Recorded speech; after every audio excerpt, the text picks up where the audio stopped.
Good? Yeah. Yes. Perfect. All right, let me, oh, Henrik, would you mind enabling screen sharing Yes. for participants? Sorry about that. You're good. Thank you for So, reminding me. You should be able to. yeah, okay, perfect. Here we go. And I will pull up my, this email. Oh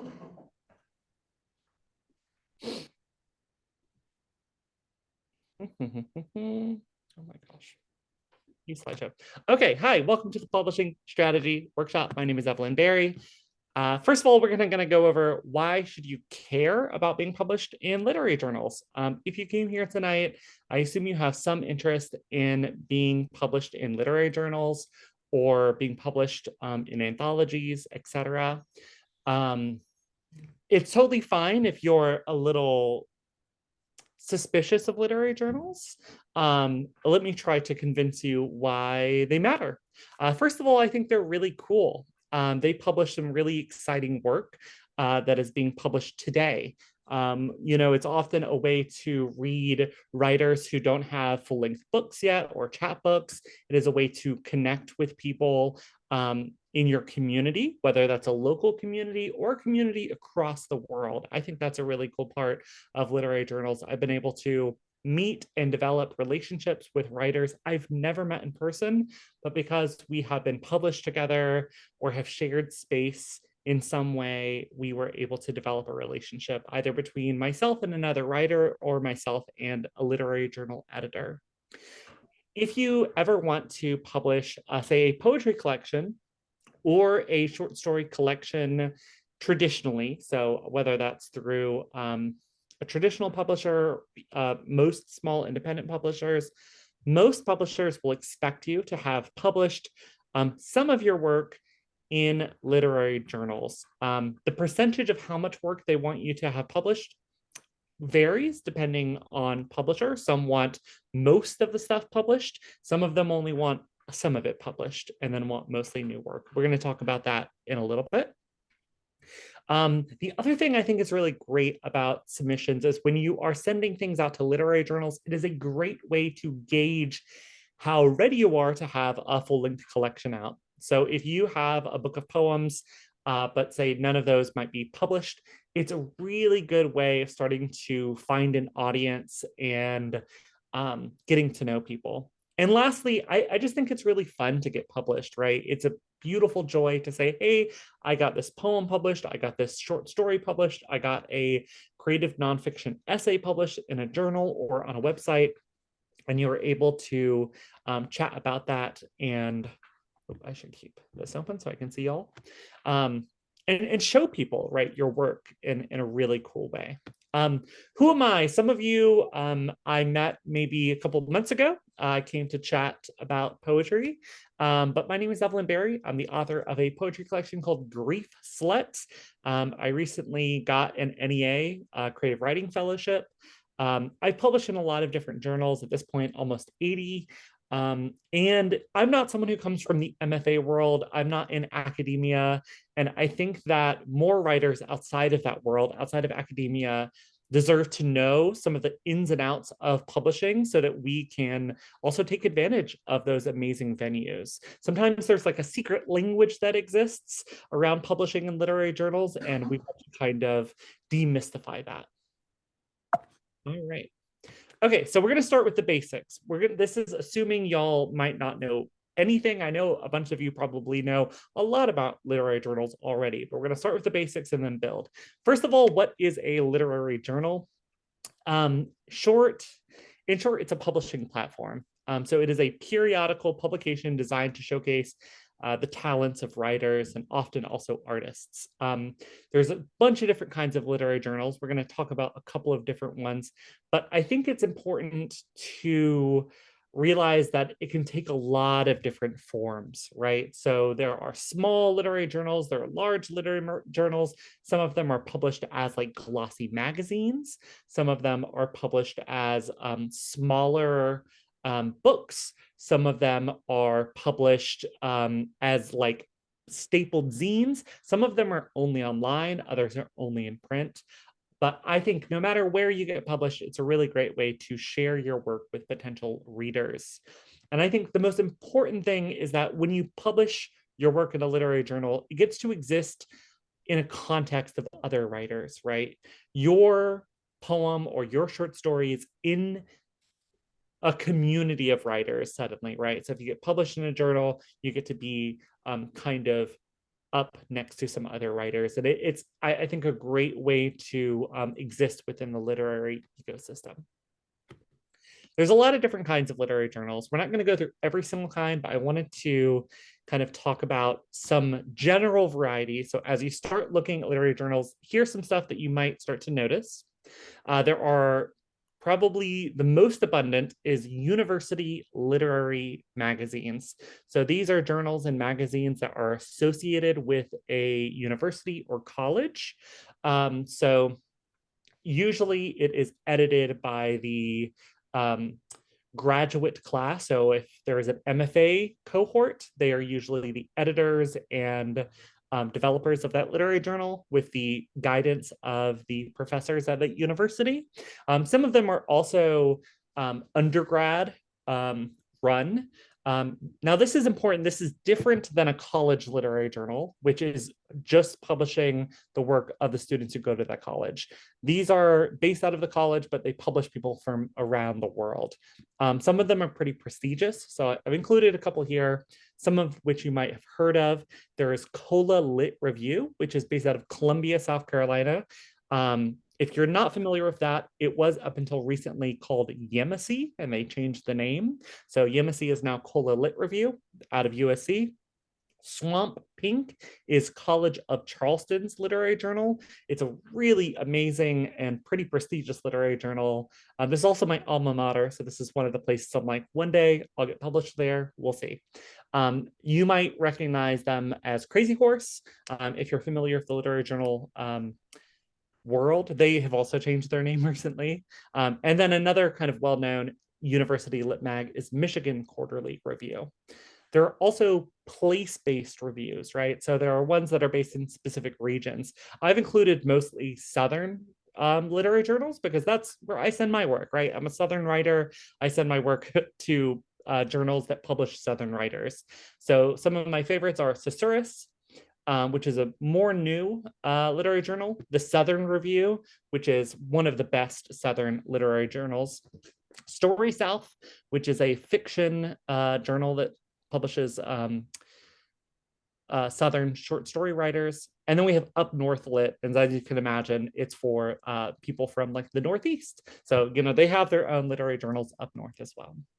We also have like identity-based literary journals. So usually these are journals that publish people of a specific identity. So for example, Screen Door Review is a journal that publishes Southern LGBT writers. Boomer Lit publishes people of the baby boomer generation. Survivor Lit publishes people who are survivors of sexual assault and abuse. And Callaloo publishes African-American poets and fiction writers, right? And then another type of literary journal you're going to see all over the place are thematic, right? These are ones that the whole journal is based around a particular theme. So here's 3 examples. We have Ecotone, which is probably the most famous of these, which is a nature-based literary journal, a lot of nature writing, outdoors writing. Poeming Pigeon is an entire literary journal about food. And then Taco Bell Quarterly is a literary journal that is only about Taco Bell. So there's some really weird ones out there, right? To Taco Bell Quarterly's on this kind of more weird fringe side, really cool place. I've been published there myself. And then you have, you know, these university lit mags that are maybe on a different spectrum, like Swamp Pink and Michigan Quarterly Review. All right. The other thing I think is important to understand is that some journals are going to be print and some are online.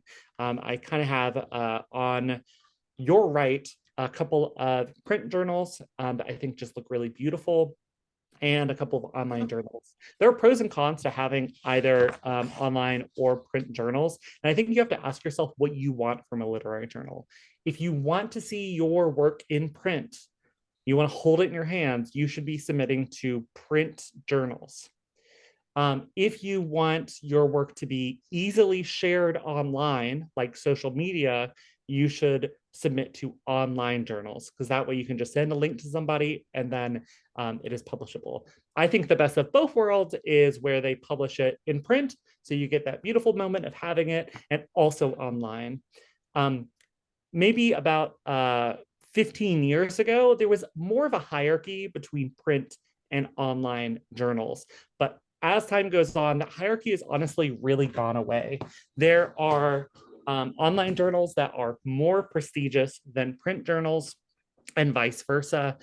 So I don't know if it's the best way to say how good a journal is, whether it's online or in print. But I think that when you're making this determination of where to send your work, think about what you want out of that process. What do you want? Okay, so now we're going to get into the nitty gritty of how do you find out about journals? How do you actually learn about where they are? So here's a couple of different services that you can find where you can find journals.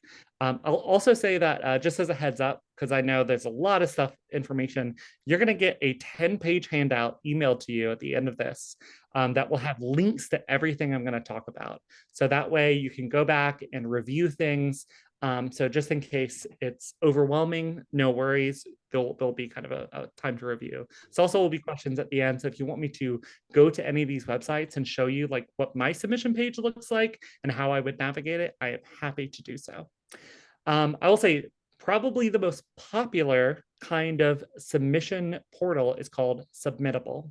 Submittable.com is a submission portal for literary journals, as well as grants and fellowships. There's also art shows that you can apply to on there. You can go on there and basically filter out what you want based on what genre you're publishing in, whether or not you're willing to pay a fee to submit, and also the date of the deadline when the submissions are due. So it's a really great thing if you have stuff to submit. You can go on there and just say, hey, look, here's the 5 places that are closing tonight. Let me submit to them right now. Another pretty well-known resource is called Duotrope. Duotrope's been around for a while. It does cost money to use. The benefit of Duotrope is that it contains all of the literary journals and not just some of them. So Submittable is a service that a lot of literary journals use, but it costs a lot of money for those literary journals to use it. So not all of them do. So some of them, if you're only using Submittable, you might miss out on something. Duotrope, the writers pay a monthly fee to use. It also has a lot more information about the literary journal. So it might have the percentage of work that is accepted based on submissions, right? So you could look and say, hey, you know, this journal accepts 17% of the stuff they see, and this journal only accepts 0.0002% of the stuff. Now, you might still want to submit to the 0.002% because that might be more prestigious, but it's just a way of seeing what your odds are. It's a really useful service. I personally don't use it because I don't like paying for these things. Lastly is Chill Subs, which is a brand new service that is free. It does some of the things that Duotrope does. I like that it has everything, including everything on Submittable and Duotrope, and it's a little funkier. It's maybe less easy to use, but I find it to be really cool. And it also has like social aspects. Lastly, I think some good places to look are on social media. If you're on social media, I wouldn't I wouldn't suggest like getting onto Twitter if you're not on Twitter, or getting onto Instagram if you're not already on Instagram. But if you are in those places, try to follow literary journals. They will post when they are open to submissions, when they have prizes. They will often also post about other prizes. On my own Instagram, I will always share when there's a submission open somewhere. So I'm usually sharing submission opportunities. If there's a fellowship, a grant, especially if it's based out of South Carolina, I'm sharing with people I know, just because I want more people to have that opportunity. And if you don't hear about it, you can never get published in it. Lastly is the acknowledgement pages of poetry and short story collections. So it can be difficult to say, okay, if you have no idea what literary journals are out there, and I just threw a bunch of names at you earlier, like, okay, Michigan Quarterly Review, Swamp Pink, that might mean nothing to you, right? Because you're not from maybe you're not familiar with the world of literary journals yet and what is a reputable one or which one you might fit into. A great way to figure out what's best for you is to go to a book of an author you love. So if it's a short story writer or a poet or an essayist, and look in the acknowledgement section and you will find a list of where they have previously published their work, right? So you can say, hey, I really love this poem or I really love this story. It was published in this literary journal. And then you'll know, hey, you know what? If I like this and this writer is similar to my writing, then I should submit to that literary journal as well. That is, I think, the major way that I learn about different literary journals as well. And also word of mouth, make sure you're in groups like this. Hopefully you're learning about local and statewide literary journals, things like Cackalack and Fall Lines and everything else that's really cool in this area. There's tons of cool South Carolina based literary journals as well. Okay. Okay.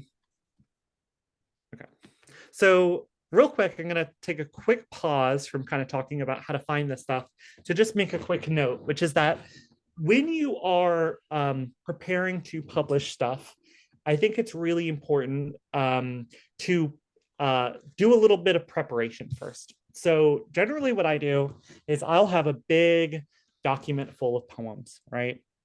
And these are generally poems that I have finished revising. So it's at a point when you're done, you're ready to submit them. Okay, whenever that is, right? Do you feel good about this being out in the world? So there's a couple of things you want to consider is like, one, are you proud of it? Do you feel like you're finished with it? If it gets published tomorrow, are you going to be happy with it being out in the world? So that's number one. And then I put it in a document. And generally, personally speaking, I've never had more than like 10 poems at a time. Some people might have 50 poems at a time that they're trying to publish. Some people might have 3 poems at a time. It's just going to depend on how ready you think your work is at any given time. Really important, most journals do not publish previously published work. So if your work has already been published in an anthology, in a newspaper, in a magazine, pretty much anywhere, including a personal blog or social media, most literary journals will not publish it. And we're going to talk more about that in a little bit, but just that's really important. They should be non-published work. So if you've already published your work in a book and you want to get it republished, there's only about 3% of literary journals that are willing to do that. They exist out there. There's some really cool ones, but just something to keep in mind. In that document of either stories or journals, you might want to start to group them. I tend to group mine based on themes. So if I have a particular theme, maybe it's poems about family, maybe it's poems about nature, and I'll say, okay, these 3 poems kind of fit together. These 4 poems fit together. I might even make separate documents in Google Drive that says nature poems. I have a sex poems folder. I have like a political poems folder. Whatever you're writing, you can kind of start to divide those poems into themes and think about what journals might want different kinds of work. And it's totally fine for your work to appeal to different audiences. I definitely feel like I try to write, for example, some stuff that is very not family friendly, but then I also have a lot of work that is like family friendly. If I'm going to go to a festival or do an outdoor event, I'm bringing like a particular kind of work, right, to that space. And the same thing for journals, right? I know that there's some journals that want particular, maybe they're really into form poetry or they're really into second person short stories. I'm going to focus on that. The other thing to know is just that most journals only accept PDF or Word. So if you don't have access to Microsoft Word, it's totally fine. You can download things as a Word or a PDF file from Google Docs for free. Okay, so how are you actually going to find your dream journal, right? We talked about kind of some places to look, but what are things to consider? So I think the first thing to ask is, why do you want to actually get published in this journal, right? Do you like the work there? Have you read the work there? Do you see your work fitting in there? It is totally fine if your work is not exactly like all of that work in the journal, right? A lot of journals want a variety of work, right? Or they just want the best work, and that is totally fine. I think it's important to push and change the boundaries of those journals just as much as it is to push yourself as an artist. And also, would you be proud to have your work published there? So is this a journal that you feel like you'd be proud to say, hey, to your friends or to your family and say, hey, I got published in X review. People say, wow, that's really cool. I really like them. Or they're just, happy for you. I mentioned earlier to check out journals in which your favorite contemporary writers publish. I promise you that it's not just the New Yorker, it's not just the Paris Review. There are plenty of really cool medium-sized journals and small journals and local journals that will publish your work. I think that a big mistake is holding out for some kind of big name. A lot of those, this is a little bit of conjecture, but a lot of those big literary journals like the New Yorker and the Paris Review, the majority of what they publish is solicited. So they are publishing a lot of writers who are already established. So it is really, really, really, really hard to get in if you don't have a body of work. But there are plenty of journals which would be happy to publish you, happy to not just publish you, but celebrate you. So this is something else. Does this journal support the writers that it publishes? Some journals publish you and never talk to you again. Some journals publish you and continue to support you for years. I just did a reading with an editor of a literary journal who published me in 2017. So that was 7 years ago. And she invited us to come and read with other people who publish in this journal for the past 10 years. That was a really, really cool moment to come and be amongst all these writers who've been published for the past decade in this journal. You also you want to make sure you're not submitting to a scam. And we're going to talk about what a scam looks like in just a moment. And then there's a couple of things to ask yourself. Is there a submission fee? A lot of places have submission fees. Generally, they are $3 to $5. Are you comfortable paying a submission fee? There are plenty of places that don't charge submission fees. You can spend an entire writing career never paying a submission fee, and that's totally fine. Or you can pay a submission fee. It's completely up to you. Does the journal pay? A lot of journals don't pay a lot. Some pay really well. I would say the majority of them don't pay at all. If they don't pay, like I said earlier, how much do they actually support you? Do they share your work on Instagram? Do they champion your work? Do they submit your work to prizes like the Pushcart Prize, where you might have a chance to kind of take that work to an anthology or a further level? And this is really important. Is the journal that you're going to submit to sustainable, right? Especially if it's online. Do you think that journal is going to stick around a while? I have definitely submitted to journals, and it might be the first or second issue, and then a year later that journal is gone, and then my work is just not online anymore. And I can still say, hey, I got published in the Cattywampus Review, but the Cattywampus Review doesn't exist anymore. So, who can actually read my work there? Okay, this is where we're going to get to some technical aspects of this. If I seem like I'm speeding through this, I know we have not the most time in the world, so I just want to make sure you get all the info.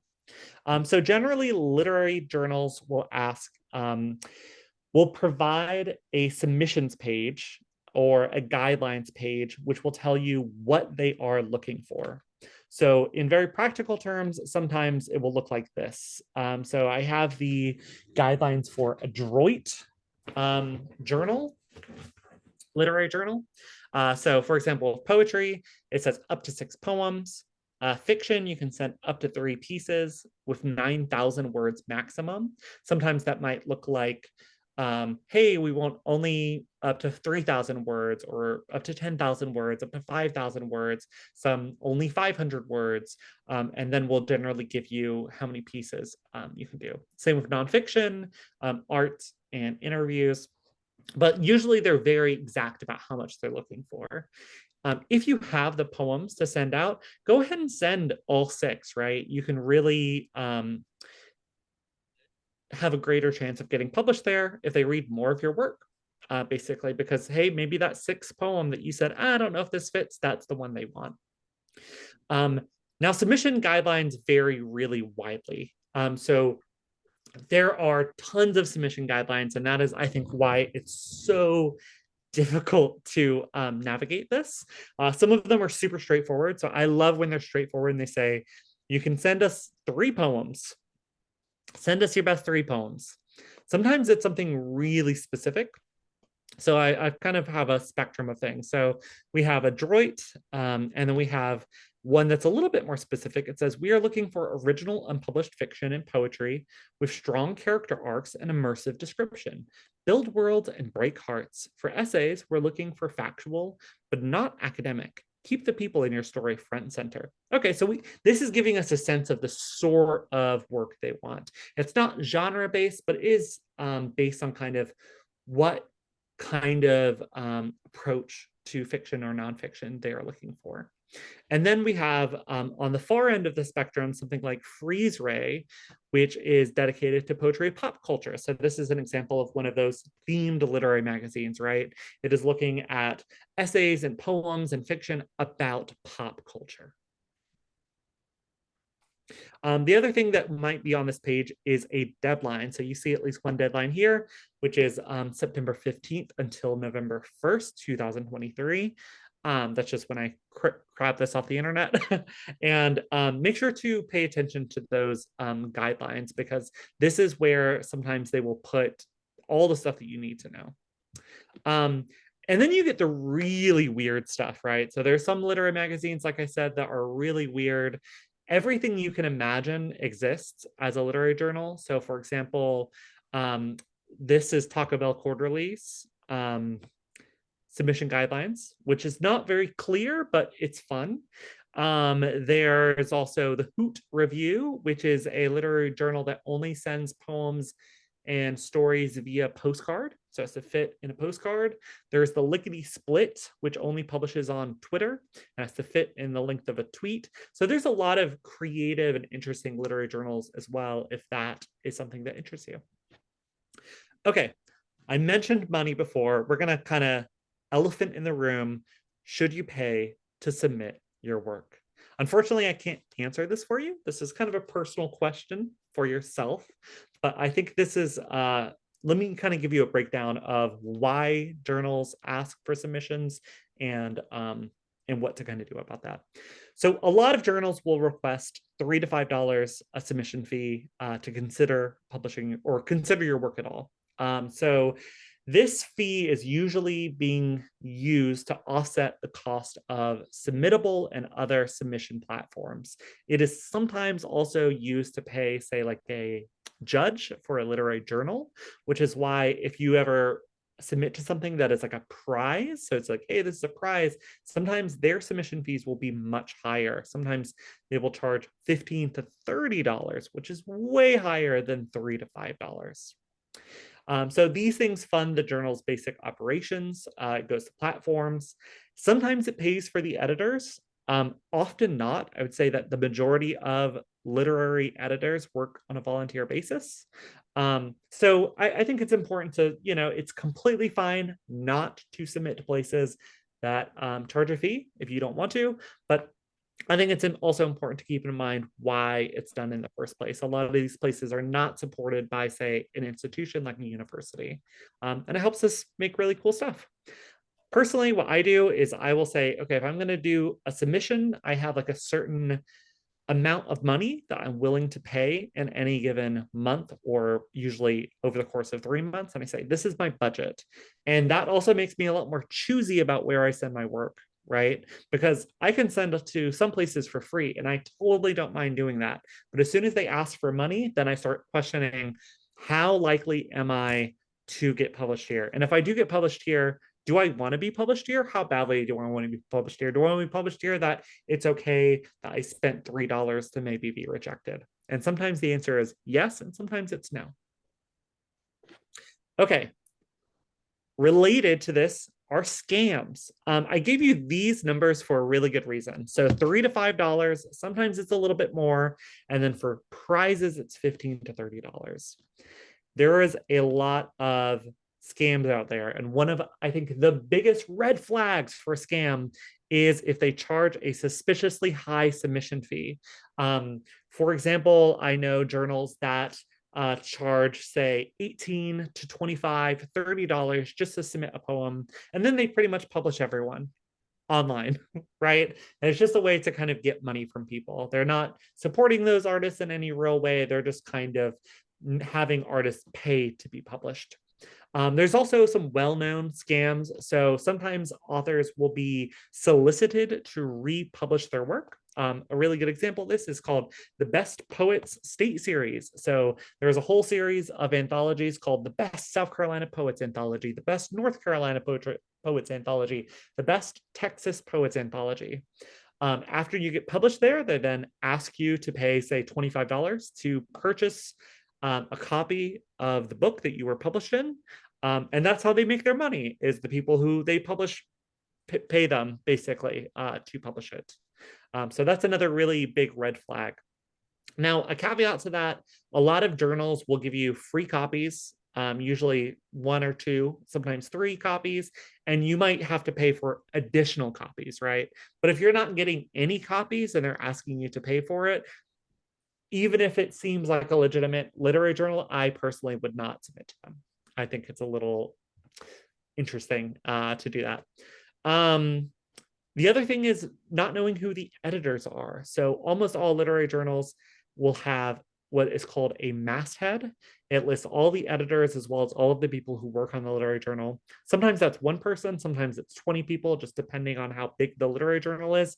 But if you cannot find a single name of anyone associated with this journal or this project or anthology, that is a major red flag, because that means they don't want to be associated with what might is probably a scam, right? So if you go to this website and it's just impossible to find out who it is, if you reach out to them, they won't tell you who is publishing it. That's where I get really iffy. And the other thing I think is important is that some literary journals, a lot of literary journals take a long time to get back to you. Some of them take months. Some of them take years. And I will say, in my opinion, if you are paying to submit your work and they take a year to get back to you just to say no, you know, that might as well be a scam. And there are literary journals who have come under fire for doing this, that they are constantly accepting submissions, but they are not actually reading them. And usually these things go under because they're not publishing enough and they're not responding to the authors who actually love that work. So this is an important thing, is to watch out for scams. Okay, we've gone kind of into looking for literary journals. After you found the right literary journal, now what do you do? We are going to write the cover letter. I just want to mention that I have put what is called a cover letter template in the handout that you're going to receive. So this is a breakdown of exactly what you need to do, with at least 3 examples of cover letters that I've written. I hope that that's helpful to you. Feel free to literally copy the format. Obviously, don't copy the words, but use the actual format, because with cover letters, it is much like a cover letter for a job. This is not a place to show off your creative flair or how good of a writer you are. This is where you want to be clear, straightforward, and professional. It also is a little complicated, so we're going to walk through it. So this is a professional introduction of your work and who you are. These are brief, professional, and often pretty formulaic. I also want to mention, by show of hands, has anyone here ever submitted query letters? Some query letters, a couple people. It's really important to know a cover letter is not the same thing as a query letter. So a query letter is a lot of work. And fortunately, a cover letter is, I think, much easier to write. You are not going to describe your work or pitch your work. You're just going to say, hey, this is who I am. Please consider my work, etc. Okay, let's look at the anatomy of a cover letter. So at the top of every cover letter, you're going to have the editor's name. I mentioned earlier, you want to look for the masthead. Generally, you can say the genre editor's name. So if there's a fiction editor, and you're submitting short stories, just use the fiction editor's name. If you can't find an editor's name, or there's like a million editors, you can totally use just whoever the editor-in-chief is. I promise you, unless someone is really, really touchy, they're not going to get offended that you didn't specifically address this to them, as long as you address one of the editors. First thing you want to do is state your purpose. Communicate that you want to submit work to a literary journal. This might look like, please consider the short story prescription for the forthcoming Journal of the Great Blue Review, right? Just very straightforward, say exactly what you want. Follow this usually with a note about simultaneous submissions. We'll talk more about that, but simultaneous submissions is when you are submitting the same work to 2 or more literary journals at once. And if you do so, you need to note that in your cover letter. Also, if it's relevant, you can say why you're submitting to them. This is a great way to connect personally. You might say, hey, I read this really great story and I thought this journal might be a good fit for me. You might say, hey, you published my friend so-and-so and they suggested I submit here as well. You might say, hey, we met at a poetry open mic or a reading and I wanted to submit to your journal. Whatever it is, you can totally put that there if you just have some sort of connection. It is not necessary, and I actually don't think it will significantly change whether or not you're going to get submitted. Of course, the most important thing is always how good the work is, right? And how well it fits the journal and what they're looking for. And then you want to include all relevant info to assure the editor that you have read the submission guidelines. So usually they will ask for a third-person bio. They will ask for your contact information. I might say, I've included a third-person bio and contact information below as requested. Really straightforward. Sometimes in the submission guidelines, they will ask for something super specific because they are trying to see if you are reading them. So they might say, and at the end of your cover letter, tell us the name of your favorite animal or write the word cheese, whatever it is. There's a lot of times authors will just scattershot submit the same letter everywhere. So they do want you to read those guidelines, and sometimes there will be a little thing in there that's specific to the literary journal. And like I said earlier, submission guidelines vary. So the most important thing is to read those submission guidelines and follow those instructions. And then at the end, you want to just thank the editor for their time and for reading your work. What you don't want to do here is you don't want to provide this entire backstory of why you wrote the story or the poem and what it means to you. You don't have to tell the story about the poem or about the essay.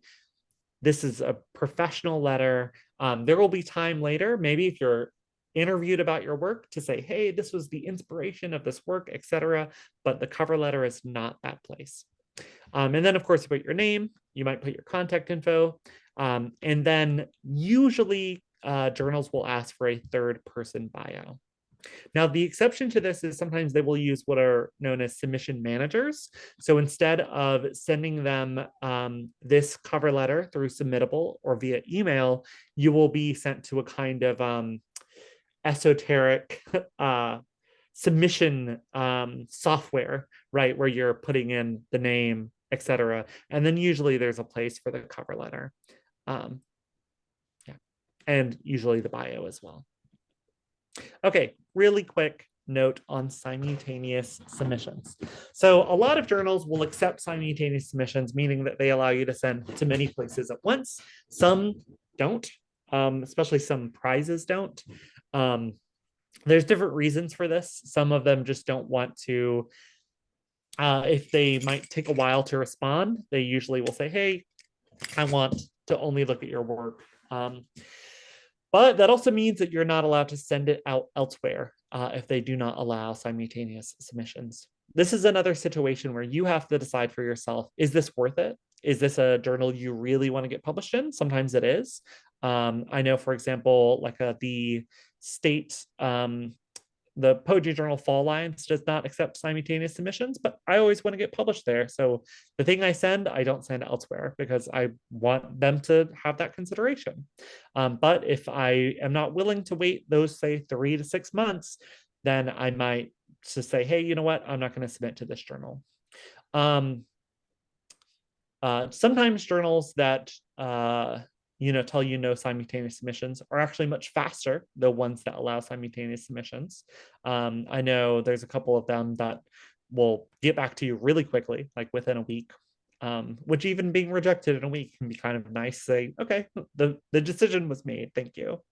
The most important thing to know here is that if you send your work, say a short story, to 5 different places and you get it published, it is imperative that you withdraw it from all those places. So either you send an email or send a note on Submittable and say, hey, I'm writing to withdraw this work. Thank you for considering me. I might send something in the future. It can just be totally polite. Most journals will be totally happy that you've submitted elsewhere. But it is super rude and considered unprofessional if you don't do that, because then what happens is they might say, hey, we want to publish your work. And you have to say, ooh, actually, this other literary journal or magazine already published my work, and I just never told you. So it's a really important thing to make sure to withdraw those pieces.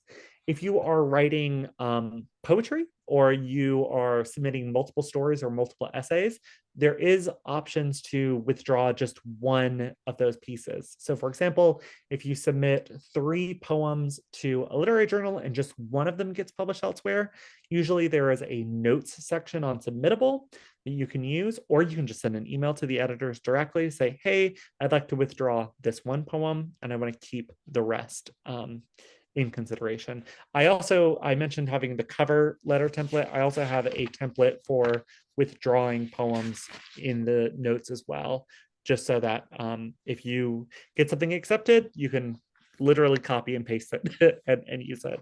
Mine says, I am reaching out to withdraw X poem or story because it has been accepted elsewhere. I would like, however, for the other poems/stories to remain under consideration. Thank you for your continued work and attention. And that's it. Okay. I mentioned earlier here that you're going to have a 3rd-person bio. So let's talk about the bio really quick. So a 3rd-person bio should be professional. It should be in 3rd person, right? It should not say, I am Kathy, I am an author. Say, hey, Kathy is an author who lives in Hilton Head Island. That could be the whole bio. You want to include information that is relevant to who you are as a writer, and maybe some fun things, but don't go overboard. So for example, you might include your education. So if you have, say, an MFA, you might say I have an MFA. I don't have any education information in my bio at all, just because it's kind of irrelevant. I have a political science degree. You might also say something about where you've been published before. So no matter where you've been published, whether it's a newspaper, a magazine, a local literary journal, or other journals online, make sure to say, hey, my work has appeared in these places. You can say if you've won awards or been a pushcart nominee, great things to include in your bio. And it's totally fine to include a fun fact. So sometimes I might say, hey, I live in Columbia, South Carolina with my partner and our 2 dogs and a cat. Just something fun, or hey, I like surfing, whatever it is that you want to tack on the end. I think the important thing is to not go overboard. I feel like I know that a writer has not sent out their work a lot when they start telling you their life story in a bio. So I have an example of this. It says, Junie has been writing from a young age and believes her poetry will change the world, right? This, to me anyways, can kind of be a red flag of a writer, because it feels like they're trying to put everything into this bio, right? But a bio does not have to be super flowery. It can just be really straightforward to who you are. And if you're sitting here and you're like, I've not published anything, I don't have work out there, what do I put in my bio? It is totally fine, and probably, in my opinion, more professional to say, so-and-so is a writer who lives in X city. And that's all you have to say. Or, a lot of us, like myself included, do things outside of writing. So and so is a doctor, so and so is a lawyer, so and so works as a bank manager. Whatever you do, it's totally okay to include some of those details because that's who you are as well. And just as an example, I have 3 examples of different bios in the handout as well. So if you're curious about what a bio might look like, there's a way to look at it. Okay, so here are some strategies. So once you kind of get the nitty gritty, right, learn how to write these cover letters, you get your cover letter template ready to go, you have your bio, you have your work organized. What are some strategies to actually get published? Here are some things that I like to do. First of all, I will always choose a time to submit, right? So I might take myself out on a little date. I'll go to the local coffee shop, I might go to a bar, and I will sit there and I will submit to 2 or 5 journals at a time. I might spend an hour or even 2 hours doing it. You can do it with the TV on the background. You can do it with some beer. You can do it with some coffee. I also like to do it with friends. We'll sometimes have what's called a submission party. So I'll get together with other writer friends and we'll say, hey, let's go to a bar. And we're not allowed to leave until we all submit to 3 literary journals. And then we sit there and we go through it and we help each other. And it is a great way to have that camaraderie because it is not easy to send your work out, right? It is your baby. It is scary. Rejection is scary. So it is great to have that community to work with. Sometimes a journal will reject you and ask you to submit again. There's a thing in the writing world called a personalized rejection. And this sounds negative, right? You're getting rejected. They're not going to publish you. But depending on what the journal is, it is usually a really good sign that they want to see more of your work. So if you get that personalized rejection, if they say, hey, please submit again, you don't need to wait. You can just submit right away. If you do get what is called a form rejection, right, where it just seems like they have nothing to say about your work, they say thank you, but no thank you. Generally, you can wait till the next submission. You might want to wait 6 months to a year. It's completely up to you.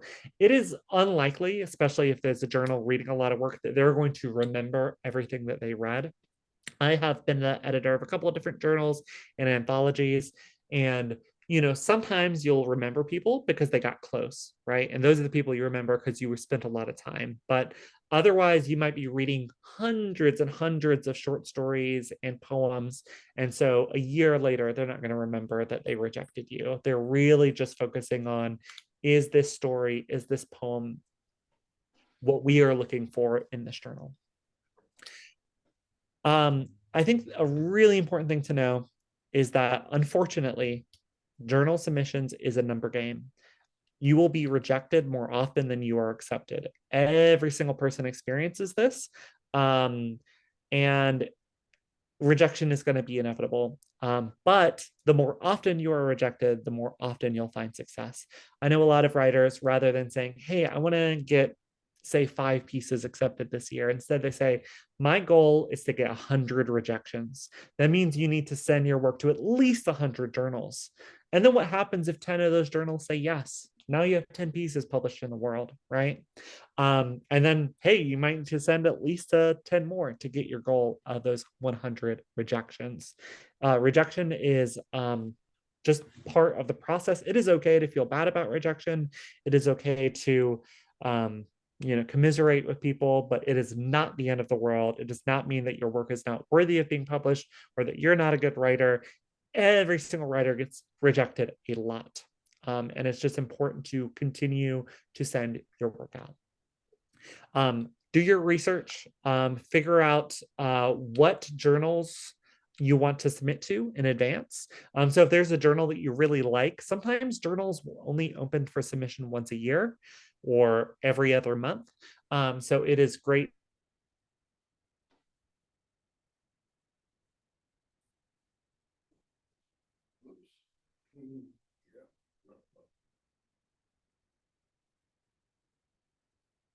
That reminds me of Hargrave. Hard by hard. Yeah. They're getting worse.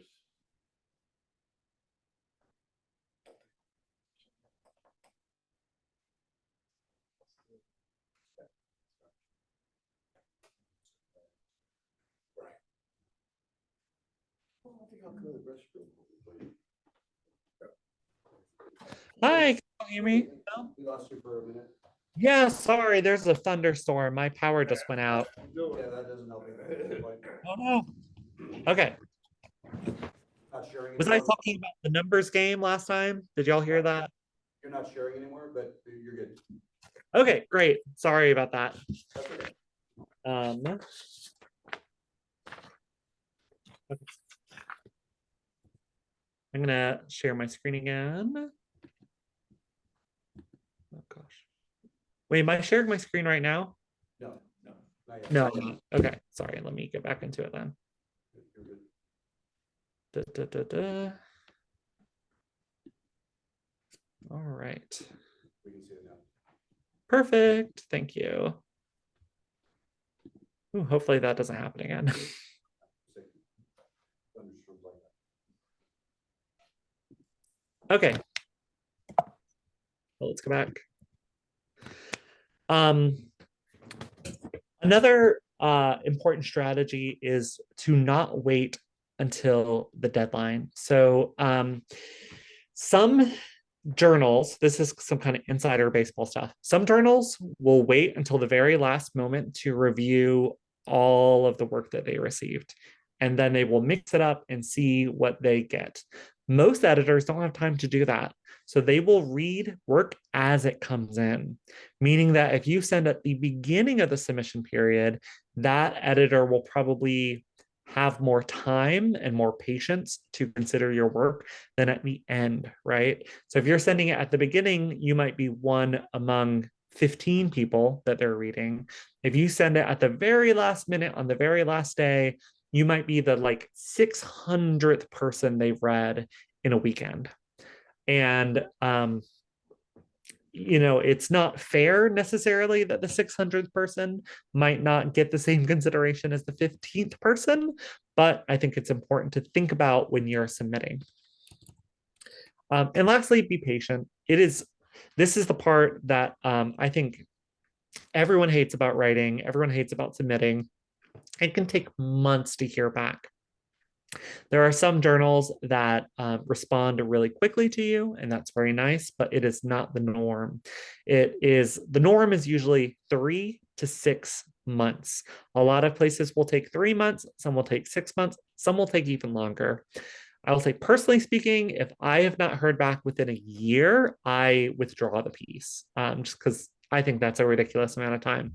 But there are some places like Poetry Magazine or The New Yorker, it will maybe be a year or two before they even look at your submission, because that's how many submissions they get. And that's a really difficult thing, which is why I don't submit to those places. But if you're dedicated and say, I really want to wait that 2 years, I want to wait till they read it and consider me, that is also totally fine. Okay, quick overview of what we talked about. You want to submit your work as often as possible. Get your work out there. Don't be afraid to start submitting your work to journals. You want to make sure that your cover letters are professional. Do your due diligence, meaning that you're going to learn about the journal that you're submitting to, maybe read it, see what they publish, read their guidelines, read what it's all about. Like I said, read the submission guidelines, read the journal, watch out for scams, look for those red flags like a missing masthead or them charging $60 just to submit a poem. And I think most importantly, you want to share your work. And what I mean by that is literary journals are just one way to share your work. The whole reason that we are writing stories and poems and essays is to connect to other people, right? Is to have a connection with other people. It is a really fun thing to be published in a literary journal, but you can also bring your work to an open mic. You can share your work with a friend. If you feel like you don't want to wait 3 months to get that life-changing poem out into the world, you can post it on Facebook. You know what I mean? It is totally okay to put your work out there and to share your work outside of this system. It is not the only legitimate way to get your work out there. It is just one way to do so. And that's the end of my presentation. Henrik, do we have any time for questions? Is that okay? I know I'm kind of... I think we have about 15 minutes. If you have questions. Yeah, that's perfect. Any questions? Go ahead. When you talked about continuing support from the journals, could you kind of fill that out a little bit? Of- Yep, I heard. Yeah, of course. So when I talk about continuing support, different journals kind of approach this differently, but often when a journal publishes you, you kind of become part of their community. So, for example, sometimes when I say I publish a new poem this week, if I post that on Twitter or Instagram, there are probably journals that published me a couple of years ago, a year ago, however long ago, who are still going to share that work. They did not even publish the work, but they're going to share it because I have now become part of their base of writers. And like I said, not every journal does this, but it's really beautiful when it happens. Other ways they might support you is to reach out to your opportunities. So, for example, a journal that has really supported me in a lot of different ways is called Gigantic Sequins. They're based out of Louisiana, and they have brought me on board to do workshops and write book reviews and do readings. Even though I've not published with them for years, I'm still kind of part of that community. Similarly, there are presses and journals that have brought me on to do workshops just because I've submitted to them a bunch. There's a really great press that I've submitted books to probably a million times called Hub City Books. They've never published me, but they've brought me out to do a reading. I've done a workshop with them. I've spoken at their conferences. So you still build relationships even when they don't publish you. And I think those are the best kinds of literary journals. Another example is I just had a book come out, and a literary journal that published one of my poems about 2 years ago got one of their writers to write a book review. For those of you in the book world, you know that book reviews are a huge deal to have some sort of legitimacy to get into festivals and libraries and bookstores. And so it was an amazing thing for them to do, right? An amazing support to say, hey, this person we published a while ago, we're going to continue to support them and invest in their career. Does that make sense? And then there's some journals that don't do that. I mean, and that's fine, you know, that's their prerogative. But I will say I really like working with editors who invest in not just the ones for the writer and continuing your career. If I could add something, maybe for the benefit of folks Yeah. here, cross-check me if I'm giving bad information. But when I first started a number of years back, I found a group online called Short Fiction Break. And they published 2 or 3 things, and they were really wonderful people. They had editors who worked with me on a one-on-one basis and have followed up over the years. They've got different programs going. So again, I think they're still operating, but to me, that was the support I think that I certainly needed at that point. Short Fiction Break, but purely on. Yeah, 100%. I have that experience with them. There's a really great journal called Free State Review.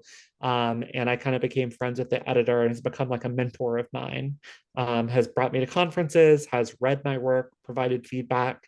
So a lot of times, you know, these people will help cultivate that career, which I think is really wonderful. Barry, you had a question? Yeah, if your experience with poetry, Mhm. many ever who have said, please make this change? Because I have found that they either accept it or they don't. I've met all the years. Every now and again, it's less common. So I think that most journals will just accept or reject, like you said. But every now and again, there will be like a small change that they might want to make. So I know, for example, there's a poet, Ed Madden at USC, and he's done a bunch of poetry projects. And I feel like everything I've ever sent to him, he's always sent back editorial notes and said, I'd like to publish it, but I want you to get rid of the last line, or the last stanza kind of sucks. We're going to publish it without it. Personally, I'm fine with that. I like working with editors who want to suggest things. But at the end of the day, it's your choice whether or not you actually accept that change or not. If you feel really strongly that this is the wrong choice and it's going to make the piece worse, then you don't have to publish with them or accept that change. And sometimes there's a little bit of negotiation as well. Yes. It's been my experience that some literary journals and magazines will not accept any publications, any manuscripts. So I use something called Literary Marketplace. Mhm. That's which magazines and journals would not accept any, because they have their own writers and they're not accepting manuscripts. Do you have anything else you'd suggest besides the Literary Marketplace? Yeah, as far as looking at where they're accepting. I mean, if you go, I mentioned earlier, Submittable and Chill Subs and Duotrope, they have places that are actively always looking for submissions that you can send to. There are some places that don't accept submissions or they only have certain periods, but I'm actually going to show you what it looks like real quick. So I'm going to pull it up and then I will share my screen because I think it will help to see what this looks like. Okay. All righty. I got it pulled up. Oh, that's how I do it. Okay. So this is submittable. If I'm looking for opportunities, let's see some random stuff I've been searching. Can you see the screen okay? Yeah. Okay, so let's say poetry. I look this on. Here's some stuff without deadlines. These are all journals accepting work right now. So these are ones that are probably due tonight. I could publish poetry online and in 5 hours. If I scroll forward, I might look at usually the 1st, 15th, and 30th month are times that a lot of places will have submissions. So you have poetry books, poetry fellowships, the Miami Book Fair. I should submit to that. The Birdcoat Quarterly, Academy of American Poets Prize, Gasher Press, another book prize, submissions to the main review, Split Lip Mag. Here you have some free submissions. You probably notice here how expensive the prizes are. Besides the ones that are just submissions. So then like this is a normal one, $5, $3, $5. But all of these places, Midwest Review, Crab Creek Review, are all places open. So what I would do is I would go in here and I'd click on them and say, okay, let me check out the Midwest Review. Is this something I want to be published in? And it says, we're looking for thoughtful and thought-provoking poetry that examines, interprets, and redefines the wide spectrum of life, past and present in the Midwest. I'm not from the Midwest and I've never been there. So I'd say, you know what? That's not for me. All right, let me find something else. Does that make sense? So this is, I think, the best way to find it is using Submittable. You don't even need an account. So I'm not even logged in right now. As you can see, you just go to discover.submittable.com and you can start searching for stuff. And once you start clicking on them, let's click on something. Birdcoat Quarterly. You can also click at the top here and it will take you directly to the website. So I can learn about Birdcoat Quarterly, see what it is. Okay, I can read the issue, I can subscribe. I can go to more, all posts. This is the, yeah, I can learn about it. So I might say, okay, what is the about section? Okay, this is what it is, who publishes it, etc. Cool. Did that answer the question? Where on Submittable is that? You might have covered this, but I didn't catch it. If I go on Submittable to find all those magazines. Yeah, so you're going to go to the Discover section of Submittable. So I can show you a little bit more. You search for poetry, right? Yeah, I search for poetry in particular, but you can search for a lot of different things. So I search for poetry. Let me show you all the different things you can actually do. It's pretty wild. So let's say I want to look for fiction. I'm going to do that now. Here's some places accepting fiction right now. Can you go back one step, please? Yeah, of course. So this is the page that you'll start at. It's discover.submittable.com. And you just type in what you're looking for. and it'll take you to the opportunity page. And with this too, you can actually click on it and pick something. So maybe there's a lot of stuff. So you can start looking through and say, okay, what is something I'm here to submit? Maybe it's plays, maybe it's social justice themed, maybe it's science fiction, stories, anthologies, international magazines, environmental. There's also artwork on here, journal, academic, prizes, books, all these things. I'm going to click on fiction again.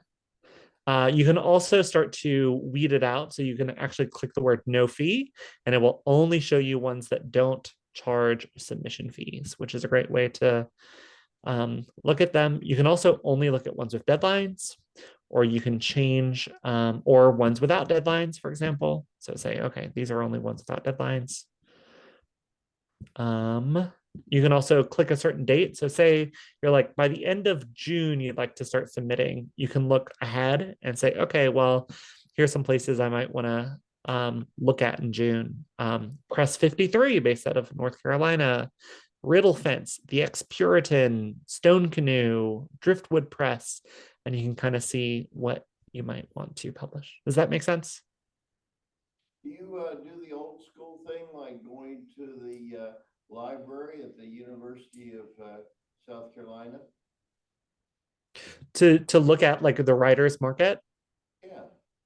I've done it in the past. I think that the problem with that is that the literary world changes so often now. Those things are published once a year. And I think that most things published in there will still be accepting. So it's a great resource.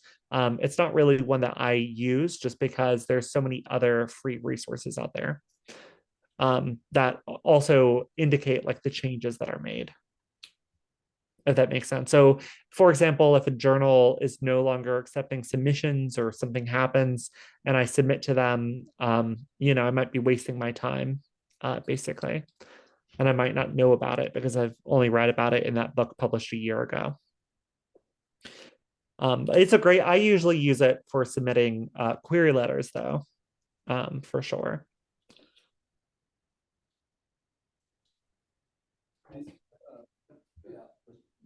Do you ever copyright any of your poems? I personally don't. I mean, so I really only get it you know, it's copyrighted when it's published.